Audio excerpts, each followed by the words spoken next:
जय श्री गणेश। राधे राधे। हरतालिका तीज व्रत कथा। भाद्रपद मास की शुक्ल पक्ष की तृतीया को हरतालिका तीज का व्रत किया जाता है। इस दिन शंकर पार्वती की बालू की मूर्ति बनाकर पूजन किया जाता है।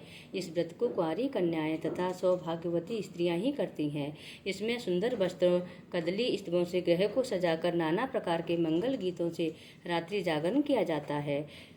इस व्रत के महात्म की कथा भगवान शंकर ने पार्वती जी को उनके पूर्व जन्म का स्मरण कराने हेतु इस प्रकार कही थी।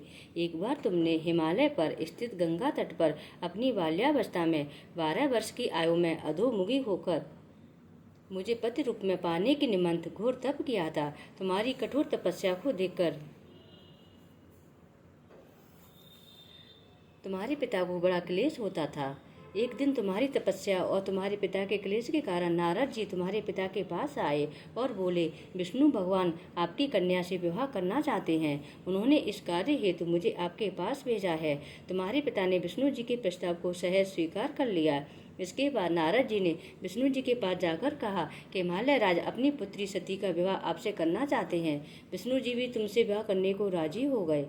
नारद जी के जानने के बाद तुम्हारे पिता ने तुम्हें बताया कि तुम्हारा विवाह विष्णु जी से तय कर दिया है। यह अनहोनी बात सुनकर तुम्हें अत्यंत दुख हुआ और तुम जोर से विलाप करने लगी। एक अंतर्गत सखी के द्वारा विलाप का कारण पूछने पर तुमने सारा वृतांत सखी को बताते हुए कहा कि मैं तो शंकर भगवान से विवाह के लिए कठोर तप कर रही हूँ। उधर हमारे पिताश्री विष्णु जी के साथ मेरा विवाह करना चाहते हैं। तुम मेरी सहायता कर सको तो कहो, नहीं तो अपने प्राण त्याग दूंगी। तुम्हारी सखी बड़ी दूरदर्शी थी। उसने सांत्वना देते हुए कहा कि मैं तुम्हें ऐसे वन में ले चलूंगी कि तुम्हारे पिता को तुम्हारा कुछ पता ही नहीं चलेगा। फिर वह तुम्हें एक घनघोर वन में ले गई। इधर तुम्हारे पिता तुम्हें घर में न पाकर बहुत चिंतित हुए। वह विष्णु जी से उसका विवाह करने का वचन दे चुके थे। वचन भंग की चिंता से वह मूर्छित हो गए। इधर तुम्हारी खोज होती रही और तुम अपनी सहेली के साथ नदी के तट पर एक गुफा में मेरी तपस्या करने में लीन हो गई। भाद्रपद शुक्ला की तृतीया को हस्त नक्षत्र में तुमने रेत का शिवलिंग स्थापित करके व्रत किया और पूजन तथा रात्रि जागरण भी किया। तुम्हारे इस कठिन तप व्रत से मेरा आसन डूलने लगा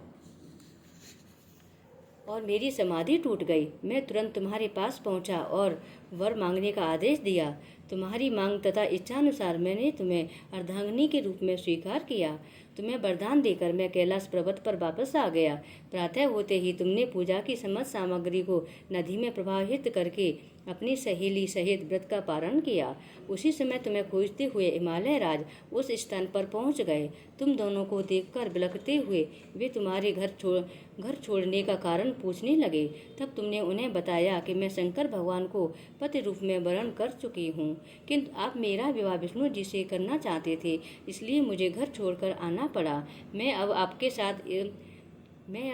साथ घर इसी शर्त पर चल सकती हूँ कि आप मेरा विवाह विष्णु जी से न करके भगवान शिव से करेंगे। गिरिराज तुम्हारी बात मान गए और विधि के अनुसार